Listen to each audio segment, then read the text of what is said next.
Assalamualaikum warahmatullahi wabarakatuh. Alhamdulillahirabbil alamin wa bihi nasta'in ala umuri dunya waddin. Asyhadu an la ilaha illallah wa asyhadu anna Muhammadan abduhu wa rasuluh. Amma ba'du. Yang kami hormati Kepala Dinas Pendidikan dan Kebudayaan Provinsi Banten. Yang kami hormati Bapak Kepala Bidang Kebudayaan Dinas Pendidikan dan Kebudayaan Provinsi Banten. Yang kami hormati narasumber baik yang sudah hadir secara offline maupun yang hadir secara online serta moderator yang kami banggakan.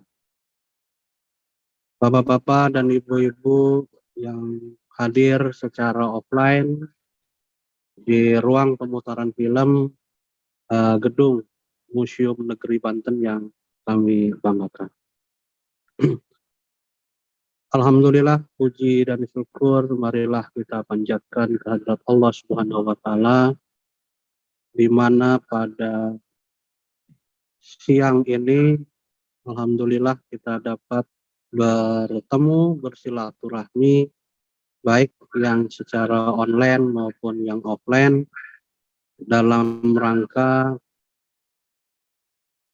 seminar sejarah Banten seri kedua, yang pada hari ini kita akan ngambil tema mengenal tradisi lisan di Banten dan jenis-jenisnya dalam upaya pelestarian nilai-nilai budaya daerah. Tak lupa pula selawat serta salam marilah kita panjatkan, curahkan ke junjungan Nabi besar kita Muhammad Shallallahu Alaihi Wasallam beserta keluarga, sahabat, serta kita umatnya hingga yaumil akhir. Bapak dan Ibu yang kami hormati, tradisi lisan yang kita akan bahas pada seminar kali ini adalah merupakan salah satu kekuatan budaya yang dimiliki Indonesia, khususnya di Provinsi Banten, dari satu generasi ke generasi yang lainnya. Tradisi lisan merupakan salah satu unsur kebudayaan Indonesia yang sangat perlu untuk dilestarikan dan dikembangkan. Ada beberapa unsur yang kami ketahui dari tradisi lisan, yaitu bagaimana tradisi lisan itu disajikan, baik dari sisi permainan, upacara, hingga ritual.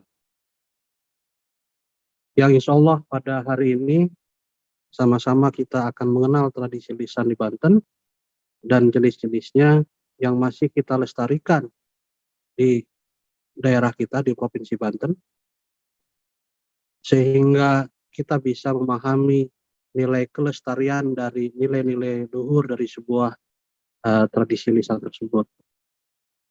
Yang pada hari ini akan dibahas oleh dua narasumber yang sudah hadir di depan kita, baik yang secara offline maupun yang online-nya. Narasumber yang sudah hadir secara offline di sini adalah Bapak yang terhormat Dr. Helmi Ulumi M.Hum dari UIN Syarif, UIN SMH Banten ya Pak ya, dan Nindu Paras Erlang, dosen sekaligus pemerhati sosial budaya dari Universitas Pamulang Banten, serta akan dipandu acara pada sesi hari ini oleh Pak Disi Aryadi, dosen sekaligus pemerhati budaya dari STK Setiabudi Rangkas Bitung Lebak. Untuk lebih jelasnya marilah kita ikuti bersama kegiatan seminar pada hari ini yang mengambil tema mengenal tradisi lisan di Banten dan jenis-jenisnya dalam upaya pelestarian nilai-nilai budaya luhur daerah. Kami persilahkan kepada Pak Desi Aryadi untuk memandu jalannya acara ini sampai selesai. Terima kasih. Wabillahi taufiq wal hidayah. Wassalamualaikum warahmatullahi wabarakatuh. Jangan terbuka di depan itu. Nanti kamu betul-betul. Hai kaum hawa, tidak bisa lepas dari tahlil. Apalagi saat sudah mengandung segala keharusan mulai dari peneliti, sapu gigi, pacul dan lain-lain itu dimasukkan sebagai cerita dan ada narasi yang berhubungan di sana. Itulah kebesaran manusia bisa lepas dari sistem budaya karena akar tradisi. Hari ini untuk pembukaan yang sudah bersama Pak Heri dulu ya. Oh, Pak Heri dulu. Silakan Pak Heri dulu akan bercerita menyambut apa yang saya sampaikan. Saya juga tadi akan sedikit yang jelas masyarakat pada masa isi dan budaya. Terima kasih Kang DC, terima kasih semuanya yang hadir, Kang Helmi, teman-teman semuanya. Terima kasih teman-teman semuanya. Ada beberapa hal yang ingin saya diskusikan sore ini, karena sebelumnya saya diminta sama UT untuk berbicara mengenai tradisi lisan, tapi lebih spesifik mengerucut ke wilayah tradisi lisan yang mungkin masih bertahan hingga saat ini dan bisa diidentifikasi sudah ada, misalnya sejak masa pra-Islam, yang dalam hal ini agak sulit untuk menelusuri lebih jauh berbagai tradisi lisan yang sudah ada di zaman itu dan masih bertahan sampai hari ini. Tentu saja berbagai perubahannya yang upaya-upaya yang dilakukan oleh para pelakunya untuk bisa bertahan sampai hari ini. Kebertahanan dalam tradisi lisan tentu saja selalu terjadi dinamika di dalamnya, dan beberapa tradisi malah berubah dengan tujuan untuk terus bertahan sampai saat ini. Saya belum bisa share screen kan? Ya. Dulu kali ya. Sebentar, masih ada perbaikan audio dulu karena di dalam ruangan suara Kang Nidu belum kedengaran, hanya kedengaran via online saja. Jadi sebentar Kang ya, lagi ada perbaikan audio. Oh gitu. Ya. Baik. Yang baik. Dengarkan. Sambil ngobrol aja kali ya. Monggo silakan ngobrol dulu aja.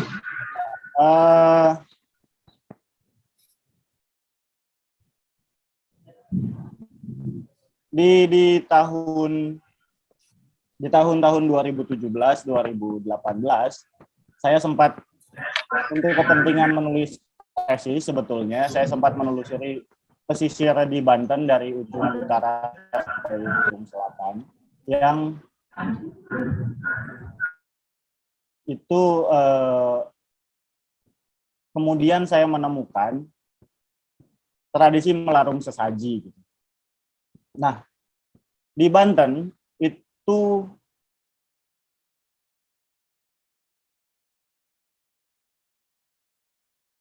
juga se-Indonesia malah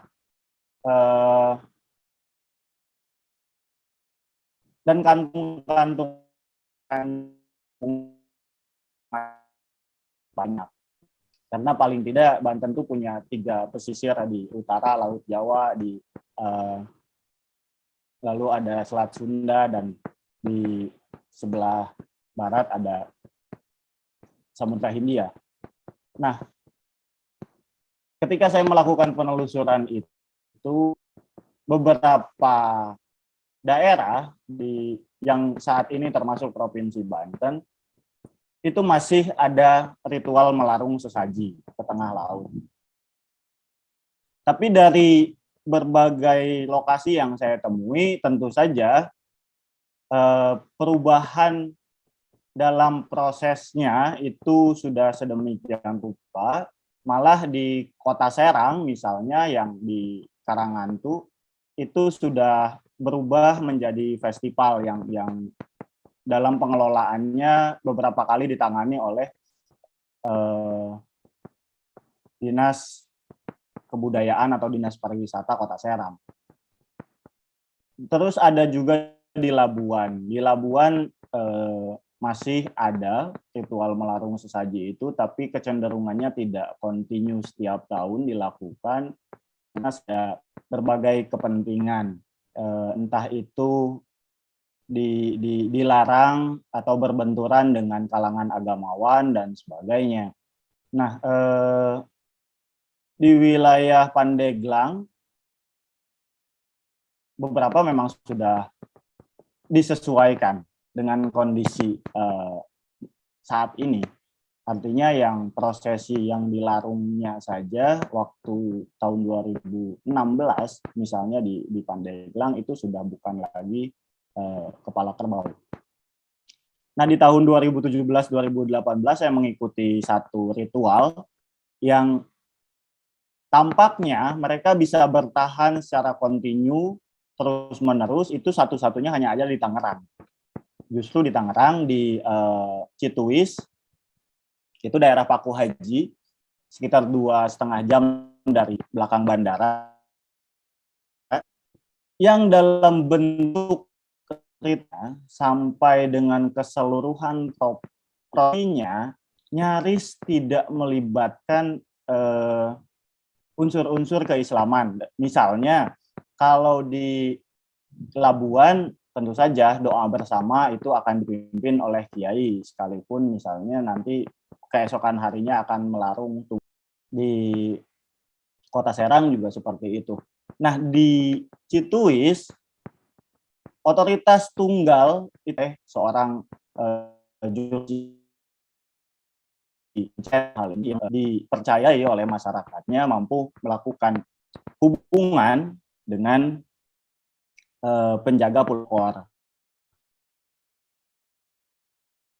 Dan itu mereka mempersiapkan ritual melarung sesaji sedemikian rupa, itu menjadi satu bentuk pemertahanan yang saya melihatnya mereka bisa bertahan karena mereka tetap punya dana untuk menyelenggarakan ritual yang mereka yakini harus mereka lakukan tanpa perlu bergantung pada siapapun. Bahkan tanpa perlu mereka misalnya menyediakan atau menyiapkan proposal untuk mencari sponsor. Di beberapa pesisir di Banten, ritual yang serupa itu memiliki kecenderungan untuk berubah sedemikian rupa, bergeser nilai-nilainya, karena pengelolaan yang dilakukan oleh masyarakat pesisir itu sendiri agak kurang kuat ketika mereka harus bergesekan dengan berbagai kepentingan, misalnya pariwisata atau dari sisi agama. Nah, ketika dananya tidak ada, karena dananya cukup besar, dananya tidak ada, lalu bergesekan dengan kepentingan yang berbeda, maka ada kecenderungan dia untuk tertunda penyelenggaraannya dan malah sama sekali bahkan berubah menjadi festival. Tapi itu tidak menjadi soal karena dalam bagaimanapun akulturasi dalam kebudayaan itu terus terjadi dan setiap generasi terus memaknai bagaimana sebetulnya tradisi dan tetap bisa mereka lakukan.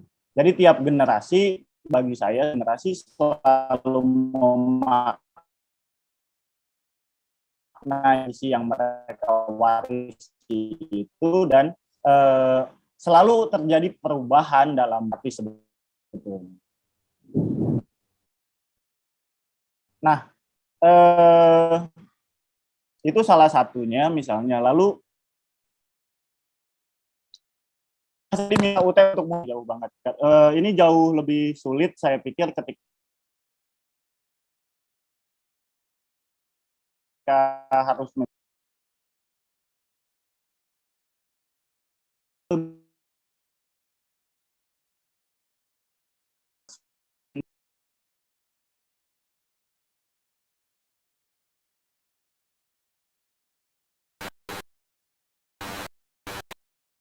karena bagaimanapun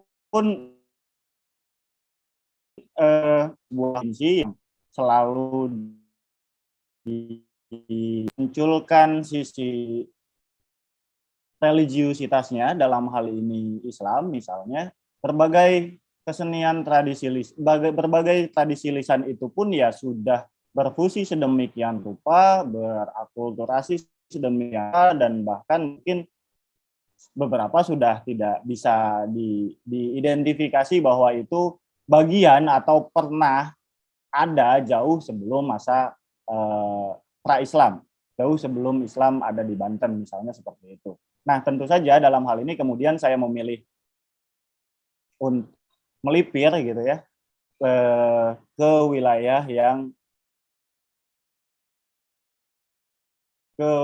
wilayah masyarakat pesisir atau wilayah masyarakat ladang. Saya sudah bisa bagikan share screen-nya, belum?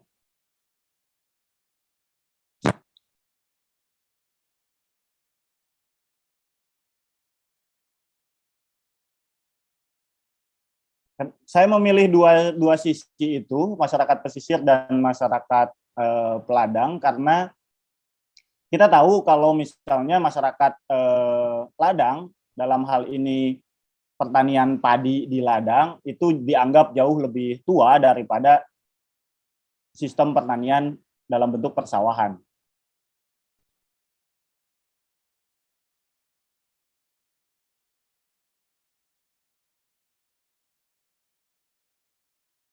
Halo.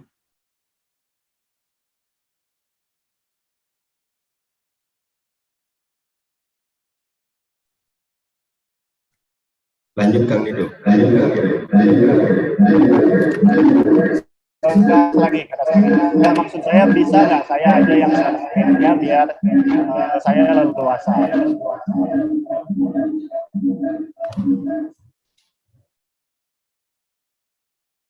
Karena nanti ada yang saya putar.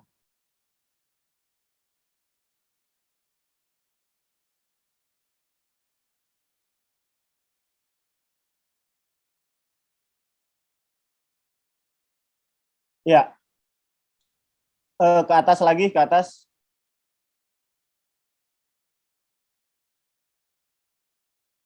Ya, di situ aja, di situ saja. Di bawah halaman kedua. Saya nggak bisa share sendiri.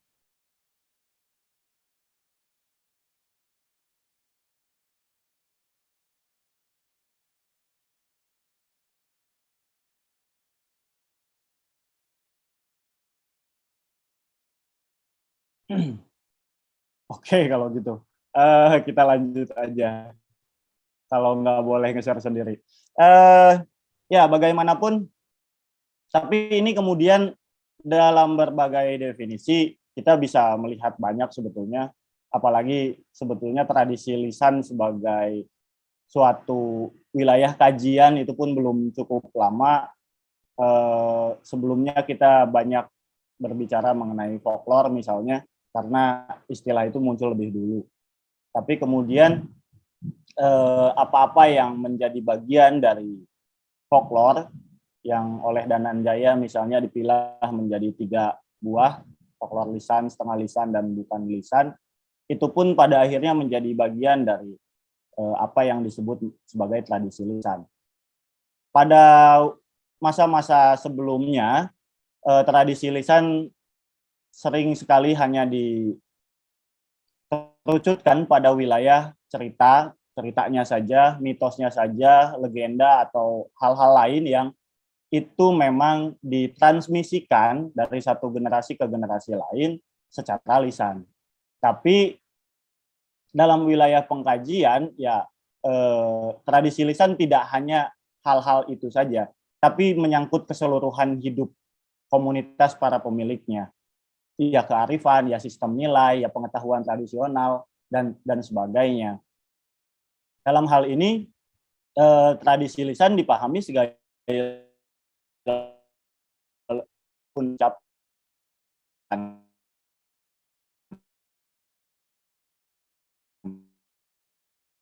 atau wacana, bukan aksara.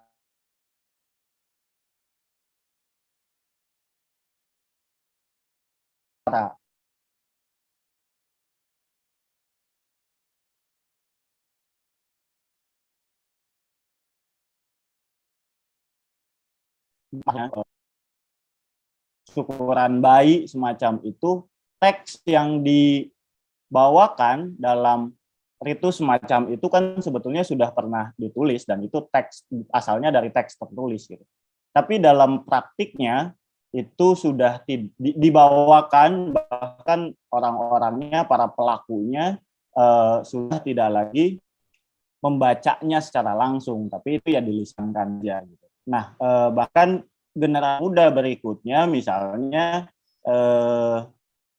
beberapa malah tidak tahu kalau marhabanan misalnya itu justru berangkatnya dari teks tertulis, karena yang sedari kecil mungkin yang diikuti terus menerus melihat teksnya secara langsung, dan tiap kali ada marhabanan ya itu secara lisan. Nah, semacam itu pun masuk menjadi wilayah kajian dalam tradisi lisan. Nah, sementara tradisi itu sendiri, kenapa saya cenderung untuk melihat bahwa kebiasaan kita melihat tradisi itu sebagai sesuatu yang statis.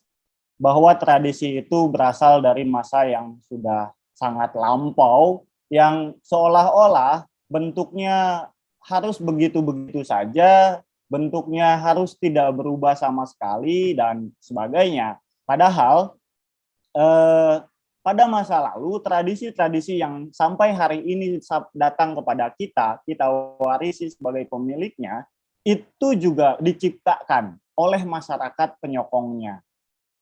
Bahkan tidak jarang tradisi itu dilahir dari keraton misalnya, atau dari suatu kesultanan yang kemudian tersebar sedemikian rupa. Artinya ada proses penciptaan sebelum dia menjadi tradisi. Nah, bahkan kalau kita merujuk kepada konvensi UNESCO sekalipun, ya ketika suatu kebiasaan itu terwariskan sampai pada 2 generasi saja, sekitar 20 sampai 25 tahun dia bertahan, itu sudah bisa dikategorikan sebagai tradisi. Artinya hari ini pun kita bisa menciptakan sesuatu yang jika itu tetap dipertahankan sampai 20-25 tahun yang akan datang, lalu diwariskan kepada anak dan cucu kita, itu kemudian bisa menjadi sebuah tradisi. Nah, maka tidak ada sebetulnya tradisi yang statis sama sekali. Bahkan tradisi yang dianggap kalau bergeser sedikit saja atau berubah sedikit saja dianggap sudah bukan lagi tradisi gitu. Seolah-olah tradisi itu tidak boleh berubah sama sekali, tidak boleh bergeser sama sekali. Padahal tadi seperti di awal saya bilang, setiap generasi pasti dan selalu memaknai apa-apa yang pernah mereka warisi sebelumnya dari para leluhur mereka. Jadi dalam proses pemaknaan itu perubahan, pergeseran, bahkan mungkin meniadakan berbagai unsur yang dianggap tidak sesuai lagi dengan konteks zaman, itu akan diganti atau diubah atau dihilangkan sama sekali, sementara secara keseluruhan ritualnya misalnya dalam bentuk ritual itu tetap ada. Oke, lanjut. Nah, maka dalam wilayah pengkajian tradisi lisan, pendekatan yang kami lakukan misalnya ketika saya sedang masih kuliah dan sekarang saya kebetulan sedang kuliah lagi, perhatiannya bukan melulu pada teks, dalam hal ini teks lisan yang kemudian biasanya ditranskripsi, tapi juga pada konteksnya gitu. Bagaimana konteks masyarakatnya itu menyokong teks kita kerucut pada kisah, kepada cerita lisan atau sastra lisan dalam hal ini, tapi teks cara kebudayaan, dalam ruang lingkup kebiasaan masyarakat, perilaku masyarakatnya, tadi itu nilai-nilai budaya yang menyokong itu semua dan keseluruhan. Maka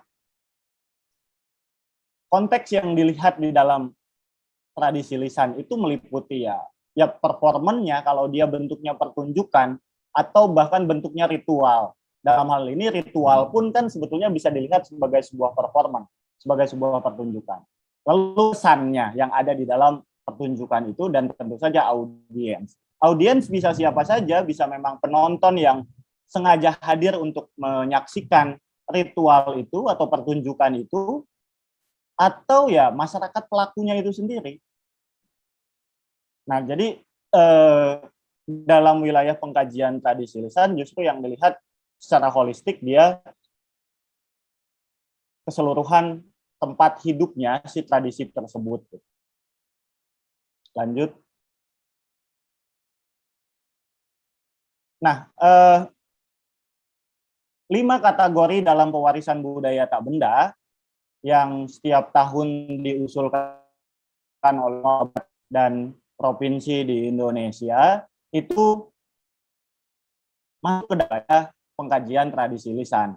Jadi segala sesuatu yang bertradisi dan ekspresi lisan, seni pertunjukan, adat istiadat, ritus, perayaan, pengetahuan, kebiasaan dan kebiasaan alam, kemahiran tradisional, itu semuanya adalah tradisi lisan. Sekalipun nanti kita misalnya ketika berhadapan dengan Undang-Undang Pemajuan Kebudayaan, pendefinisian tradisi lisan itu menjadi spesifik lagi ke wilayah seperti sebelumnya, yaitu segala sesuatu yang bentuknya diwariskan secara lisan. Artinya untuk hal-hal lain, arsitektur misalnya atau pengetahuan tradisional itu punya kategorinya sendiri. Sementara dalam wilayah pengkajian tradisi lisan, 9 objek dari 10 pemajuan kebudayaan, jadi hanya kecuali manuskrip gitu, itu semuanya adalah wilayah kajian tradisi lisan. Adat istiadat, ya permainan rakyat dan segala macam.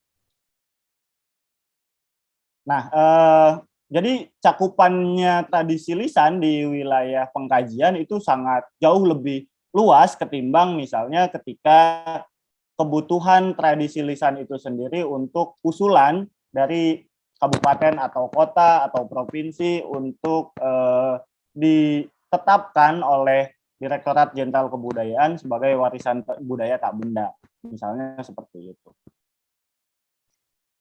Lalu lanjut. Nah, ini yang tadi saya bilang, karena sebetulnya pemilahan ini mungkin juga akan dilematis antara periodisasi Islam atau pra-Islam, tapi karena bagaimanapun juga jauh lebih banyak di Banten misalnya dari 8 kabupaten dan kota yang ada, tradisi lisan yang mana yang masih bisa disebut sebagai bagian atau itu diwariskan sejak masa pra-Islam. Nah, karena kesulitan semacam itu, akhirnya saya memilah untuk ke wilayah masyarakat peladangan yang dianggap jauh lebih tua daripada masyarakat sawah dan masyarakat pesisir yang juga peradabannya dianggap jauh lebih tua semacam itu. Nah, di Banten paling tidak yang itu masih bisa diidentifikasi sebagai tradisi lisan yang terus diwariskan turun-temurun sampai datang kepada kita hari ini, ya memang tidak banyak, tapi beberapa hal ini mungkin bisa, saya hanya memberikan beberapa contoh saja pada akhirnya gitu. Di antaranya larungan tadi, terutama larungan yang di Cipuis Tangerang itu, yang sisi atau bagian unsur keislaman dalam ritualnya itu tipis sekali. Berbeda dengan tasakur laut yang dilakukan oleh masyarakat pesisir di Labuan misalnya. Dari bentuk penamaannya saja sudah berbeda, prosesinya juga sudah bergeser sedemikian rupa. Tapi proses ritual melarung sesaji ke tengah laut itu ya bisa kita anggap sebagai bagian yang sebagai tradisi yang sudah ada jauh sebelum masa Islam semacam itu. Karena dalam hal ini penggunaan sesaji kepala kerbau misalnya bisa turun ke bawah. Halo, bisa turun ke bawah lagi.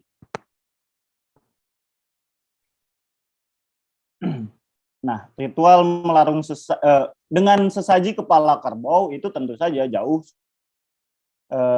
dalam peradaban yang sebelumnya gitu. Karena ketika kita tahu kalau dalam masa Islam kayaknya sesuatu yang berkaitan dengan persembahan, sesajian, apalagi menggunakan binatang tertentu yang dalam tanda petik kerap diasosiasikan dengan persembahan terhadap roh-roh halus dan sebagainya, itu kan sudah bergeser, biasanya diubah bentuknya, entah itu menjadi entah itu menjadi acara selamatan saja dan ini pun di berbagai pesisir di Banten saya hanya menemukan di Paku Haji Tangerang. Nah, selebihnya ini masyarakat pesisirnya saya hanya nemu ini, jadi nggak tahu lagi kegiatan masyarakat pesisir yang lainnya apa saja gitu yang bisa diidentifikasi sebagai tradisi lisan yang masih ada sampai sekarang. Lalu ke bawah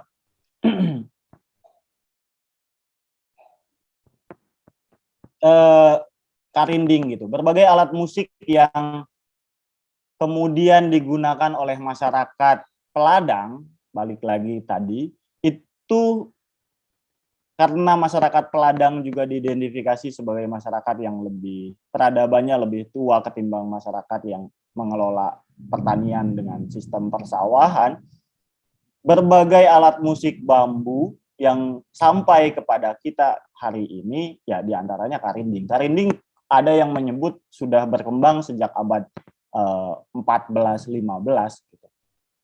Artinya itu masih wilayah Sunda tuh pada masa itu. Dan tentu saja tidak hanya karinding, kita kalaupun saat ini yang saya ketahui sih memang tidak banyak.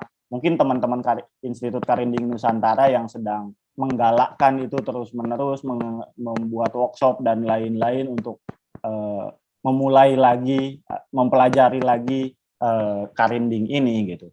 Dan sebagai alat musik ini yang karinding itu bentuknya sangat banyak sebetulnya di berbagai daerah mirip-mirip. Karinding dan sebagainya. Di Kalimantan juga ada yang bentuk semacam ini, di Sumatera juga ada dan sebagainya. Jadi persebaran yang mirip-mirip itu ya nggak jadi masalah gitu dalam hal ini. Tapi kita ada tidak di Banten yang secara spesifik itu mungkin agak berbeda. Lalu berikutnya.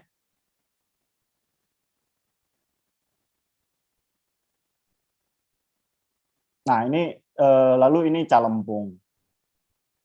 Calempung juga sama sebetulnya masih digunakan oleh masyarakat peladang yang ternyata alat musik semacam ini juga tidak hanya ada di masyarakat Sunda gitu. Artinya dalam hal ini ketika ini disebut sebagai ini peninggalan misalnya kerajaan Sunda. Bisa jadi ya, tapi persebaran jenis alat musik semacam ini tidak hanya dimiliki oleh masyarakat Sunda gitu, karena Batak di daerah perbukitannya yang masih tidak jauh dari Danau Toba sana, saya lupa Batak apa, Batak Karo kalau tidak salah, itu memiliki alat musik yang sama gitu, dengan nama yang berbeda dan cara memainkannya sama persis dengan calempung ini. Jauh sekali tuh antara orang Sunda di sini dengan masyarakat Medan di sana gitu. Tapi bagaimanapun hari ini ya yang masih bisa kita saksikan misalnya calempung ada di Lebak, ada di Pandeglang. Serang tampaknya saya kurang tahu pasti di Serang ada atau tidak kesenian semacam ini atau tradisi semacam ini. Lalu berikutnya. Nah, yang menggembirakan mungkin ini karena di akhir tahun lalu Calung Renteng ini pelakunya ditetapkan sebagai maestro. dari Banten. Berbeda dengan calung-calung yang lain, di Banten calungnya tidak punya posisi, tidak punya tempat duduk gitu untuk dibiarkan di atas meja atau di kayak apa ya, tapi digantung gitu dengan tali. Nah, ini saya mendengar dari teman-teman yang di Pandeglang misalnya, upaya untuk mewarisi calung renteng dari Abah Kalimi ini itu sedang dilakukan oleh teman-teman ya anak-anak muda hari ini, karena tidak menutup kemungkinan jangan-jangan calung renteng ini pelakunya atau yang mampu memainkannya tinggal satu-satunya Ayah Kalimi. Nah, ini sebetulnya menarik ketika belakangan teman-teman yang di Pandeglang mulai menggali ini kepada Abah Kalimi sedemikian rupa, mempelajarinya, bahkan berupaya menyebarkannya lebih lanjut kepada teman-temannya sendiri di kalangan yang anak-anak muda itu. Gitu. Nah, tentu saja nantinya ada proses pemaknaan, ada proses mungkin juga kolaborasi, ada proses pembacaan yang berbeda antara teman-teman yang sekarang sedang belajar calung renteng kepada Abah Kalimi ini dengan cara Abah Kalimi memaknai calung renteng itu sendiri.